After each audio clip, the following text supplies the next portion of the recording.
नमस्ते बच्चों। कक्षा 10वीं के विज्ञान विषय से संबंधित इस वीडियो में हम सीखेंगे श्वसन तंत्र और उससे जुड़ी व्यवस्थाएं तथा क्रियाएं। जैसा कि हम सभी जानते हैं, सांस लेना तथा श्वसन करना निरंतर चलने वाली जैविक प्रक्रिया है। आप जब अपने नाक के पास हाथ ले जाते हैं तो वायु की थोड़ी मात्रा अंदर जाती प्रतीत होती है और सांस छोड़ने पर थोड़ी गर्म वायु बाहर निकलती है। वास्तव में जीवों के शरीर तथा वातावरण के बीच गैसों का आदान प्रदान होता है, जिसके लिए सभी जीवधारी या जीवधारियों में विशेष व्यवस्था पाई जाती है। इसे ही श्वसन तंत्र कहा जाता है। इसके लिए पौधों में रंध्र, जिसे स्टोमेटा कहते हैं, तथा जंतुओं में फेफड़े, श्वास नली तथा त्वचा इस कार्य को करते हैं। आपने देखा होगा, मछलियां अपने गिल्स द्वारा वायु शरीर के अंदर लेती हैं। हमारे शरीर में श्वसन तंत्र नाक या नोज, स्वर तंत्र या लैरिंक्स, श्वसन नलिका या वेंट पाइप और फुफ्फुस या लंग से मिलकर बना होता है। शरीर के सभी अंगों तक गैसों का आदान प्रदान इस तंत्र का मुख्य कार्य है। हम सांस दो रास्ते से ले सकते हैं, नाक से तथा मुंह से। नाक से सांस लेना सही है क्योंकि यह हानिकारक रोगाणु तथा धूल के कणों को रोक लेते हैं। मुंह से सांस लेने पर ऐसा नहीं होता। वायु फिर सांस नली में चली जाती है, जो लगभग 4.5 इंच लंबी होती है और भोजन के नली के साथ फेफड़े में जाती है। आगे जाकर यह 2 भाग में बढ़ जाती है, जो हमारे दोनों फेफड़ों से जाती है। आपको यह जानकर बड़ा अचरज होगा कि हमारा दाहिना फेफड़ा बाएं फेफड़े से थोड़ा बड़ा होता है, क्योंकि बाएं फेफड़े में हृदय के लिए थोड़ा सा स्थान बना होता है। श्वास नली में जीभ के नीचे गले में स्वर तंत्र होता है। यहाँ पर एक विशेष आकृति पाई जाती है, जो हमारे भोजन करते समय श्वास नली में अवरोध उत्पन्न कर अन्न या पानी का अंश श्वास नली में नहीं जाने देती है। यदि गलती से कभी भोजन या पानी का अंश चला भी जाता है तो श्वास नली की मांसपेशियां तेजी से संकुचित होकर तेज खांसी उठाती हैं, जिससे वह भोजन या पानी का अंश बाहर निकल जाता है। स्थानीय बोली में इसे हम सरकना या ठिसकना भी कहते हैं। आइए एक क्रियाकलाप करते हैं। 1 इंच कागज की पतली पट्टी काटिए, लगभग 6 इंच लंबी। नाक के सामने रखिए। अपने सांस के आधार पर इसकी हरकतों को गौर कीजिए। क्या होता है, जब आप सांस लेते हैं तो यह पट्टी नाक के पास और छोड़ते हैं तो नाक से दूर होती है ना। जब सांस रुकी हो तो क्या होगा? हाँ, वही पट्टी स्थिर है। अब आप मुंह से कोई चीज़ थोड़ी मात्रा में लेकर निगलने का प्रयास कीजिए। क्या हुआ? पट्टी स्थिर रही, है ना। अब आप समझ गए होंगे कि जब हम निगलते हैं तो कुछ क्षण के लिए सांस रोक लेते हैं। जब हम सांस लेते हैं तो वायु में ऑक्सीजन की मात्रा अधिक होती है, छोड़ते समय इसमें कार्बन डाइऑक्साइड की मात्रा बढ़ जाती है। श्वास नली, जिसे ट्रीकिया कहते हैं, आगे जाकर 2 भागों में बढ़ जाती है।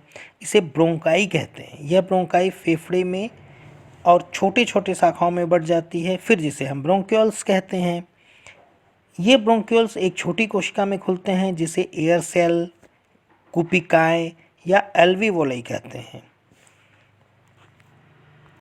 हमारा फेफड़ा एक झिल्ली द्वारा घिरा होता है, जिसे प्लूरल मेम्ब्रेन कहते हैं। इसमें एक विशेष द्रव भरा होता है, जो हमारे फेफड़ों की रक्षा करता है।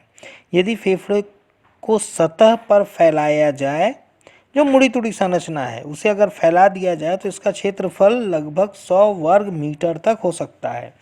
हृदय के फुफ्फुस धमनी में आने वाला अनॉक्सीकृत रक्त इन्हीं कूपिकाओं में शुद्ध हो या ऑक्सीकृत हो फुफ्फुसी सिराओं में से वापस हृदय में चला जाता है। वास्तव में हमारे द्वारा वायु को अंदर फेफड़ों तक लेना तथा उसका कोशिकाओं में जाना 2 जुड़ी प्रक्रिया है, जिसे हम क्रमशः श्वासोच्छ्वास तथा श्वसन कहते हैं। इनके अंतर को आपको याद रखना है। यह महत्वपूर्ण प्रश्न है और अंतर पूछता है। श्वसन जैव रासायनिक प्रक्रिया है, जिसमें भोजन का ऑक्सीकरण होता है। इसमें ऊर्जा का एटीपी के रूप में उत्पादन होता है। यह क्रिया कोशिकाओं में होती है तथा कुछ एंजाइम्स जरूरी होते हैं, जबकि श्वासोच्छवास एक यांत्रिक प्रक्रिया है। इसमें ऑक्सीजन अंदर जाती है तथा कार्बन डाइऑक्साइड युक्त वायु बाहर आती है। इनमें ऊर्जा का उत्पादन नहीं होता, न ही यह क्रिया कोशिका के अंदर होती है। फेफड़ों में अधिकतम 4 से 6 लीटर वायु भर सकते हैं, पर हम इसे कितना भी खाली करें, 1.5 से 2.5 लीटर तक वायु हमारे जीवित रहते भर इसमें भरा ही रहता है। लेकिन किसी कारणवश हमारा एक फेफड़ा काम करना बंद कर दे तो हम जीवित रह सकते हैं, पर ऐसा क्यों होगा जब तक हम धूम्रपान नहीं करेंगे। तो जब हम धूम्रपान करते हैं तो इसमें श्लेष्मा भर जाता है या नली में सूजन आ जाती है, फलस्वरूप सांस लेने में तकलीफ और खांसी की शिकायत हो जाती है, जो कई बार फेफड़े के टीबी में भी बदल जाता है। चलिए एक क्रियाकलाप और करते हैं। अपने मोबाइल पर टाइमर ऑन कर दें, जिससे कि 1 मिनट में आप कितनी बार सांस लेते हैं यह पता चल सके।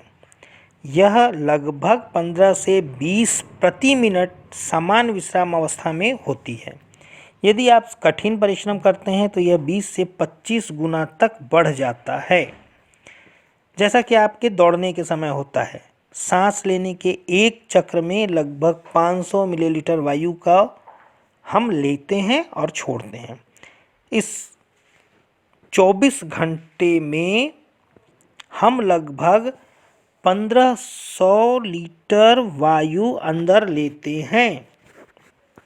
शुद्ध रक्त या ऑक्सीजन युक्त रक्त कोशिकाओं तक पहुंचती है, जहां ग्लूकोज, एमिनो एसिड तथा लिक्विड का सरलीकरण होता है तथा लगभग 38 एटीपी ऊर्जा का उत्पादन होता है, जो हमारे दैनिक जीवन में काम आती है। एटीपी, जिसका पूरा नाम एडिनोसिन ट्राईफॉस्फेट है, इसे ऊर्जा मुद्रा भी कहते हैं। जैसे हम पैसा रखते हैं ना, वैसे ऊर्जा के रूप में हम एटीपी रखते हैं, इसलिए इसे एटीपी या ऊर्जा मुद्रा कहते हैं। हमारे शरीर में ऊर्जा का भंडारण एटीपी के रूप में ही होता है। हमारे शरीर की कोशिकाओं में ग्लूकोज का अपघटन को इस चित्र से समझा जा सकता है। कोशिका द्रव्य में ग्लूकोज, जो 6 कार्बन वाला एक अणु है, 3 कार्बन वाले यौगिक पायरुविक अम्ल में टूट जाता है। यहाँ तक कि क्रिया पर्याप्त ऑक्सीजन की उपस्थिति में माइटोकॉन्ड्रिया में तथा कार्बन डाइऑक्साइड और पानी और ऊर्जा में टूटता है। यदि ऑक्सीजन पर्याप्त ना हो तो लैक्टिक अम्ल में या फिर इथेनॉल में टूटता है। तो आपको अनॉक्सीशोषण और ऑक्सीशोषण में अंतर को भी याद रखना है। अब आप समझ गए होंगे कि जब हम दौड़ लगाते हैं या सीढ़ियाँ चढ़ लेते हैं तो पैर की पिंडली में दर्द भर जाता है, जो कुछ देर या घंटों बाद बिना दवाई के ठीक हो जाता है। यह वास्तव में उन कोशिकाओं में पर्याप्त ऑक्सीजन नहीं मिलने के कारण लैक्टिक अम्ल बढ़ जाता है, बाद में ऑक्सीजन मिलने पर सामान्य हो जाता है। अभी तक हम ऑक्सीजन की पर्याप्त मात्रा में श्वसन को समझ रहे थे। यदि ऑक्सीजन की पर्याप्त मात्रा ना हो तो भी श्वसन होता है, इसे ही अवायवीय श्वसन कहते हैं। इसमें कार्बन डाइऑक्साइड के साथ इथाइल अल्कोहल या एसिटिक अम्ल, जिसे हम सिरका भी बोलते हैं, बनता है। इसमें बहुत कम मात्रा में एटीपी या ऊर्जा का उत्पादन होता है, ये मात्र 2 होता है, 2 एटीपी बनता है। यह क्रिया सदैव कोशिका द्रव्य में होती है। इसका शराब उत्पादन में प्रयोग किया जाता है, विशेष करके राइस बियर में। श्वसन की प्रक्रिया में अंतिम उत्पाद वैसे तो कार्बन डाइऑक्साइड और पानी है, पर अमीनो अम्ल तथा लिपिड के विघटन से यूरिक अम्ल, लवण और यूरिया भी बनते हैं, जो हमारे उत्सर्जी अंगों द्वारा बाहर कर दिए जाते हैं। बच्चों, हमें याद रखना है, मानव ऊतक में ग्लूकोज अस्थायी होता है। शर्करा का संग्रह ग्लाइकोजन के रूप में रहता है। त्वची श्वसन कहाँ होता है? तो त्वची श्वसन केचुआ करता है। एक कोशिकीय जंतु जैसे अमीबा में श्वसन हेतु कोई अंग नहीं पाए जाते। इसमें परासरण क्रिया द्वारा श्वसन होता है। जब हम सांस लेते हैं तो वायु में 21.1% ऑक्सीजन होता है, जबकि कार्बन डाइऑक्साइड का प्रतिशत 0.03% ही होता है। बच्चों, आपको मानव श्वसन तंत्र के नामांकित चित्र का अभ्यास भी अच्छे से करना है।